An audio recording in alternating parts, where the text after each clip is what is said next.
ప్రభువైన యేసుక్రీస్తు మధునామంలో మీ అందరికీ ఔషధప్రియ చర్చ్ పాలంక తరపున మీ అందరికీ శుభములు తెలియజేస్తూ ఉన్నాను. 24/9/2025 ఈరోజు దేవుని వాగ్దానం. ఇర్మీయా గ్రంథం 33వ అధ్యాయం 3వ వచనం. నాకు మొరపెట్టుము, నేను నీకు ఉత్తరం ఇచ్చాను. నువ్వు గ్రహింపలేని గొప్ప సంగతులను, గూఢమైన సంగతులను నేను నీకు తెలియచేతును. ప్రార్థన చేసుకున్నాను. ఘనమైన మా ప్రభువానికి వందనాలు.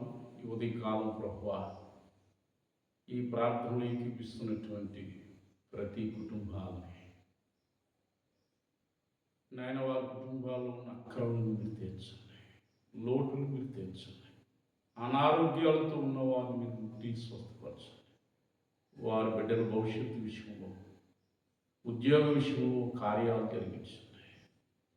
దేవా, ఈ దినం ప్రయాణాల్లో, పనిపాట్లలో నీ హస్తం వారి కుటుంబాలకు, బిడ్డలకు తోడుగా ఉంచుకొని యేసు నామమున ప్రార్థన చేసి వేడుకుంటున్నాను మా పరమ తండ్రి. Amen. May God bless you. దేవుడు దీవించి ఆశీర్వదించును గాక.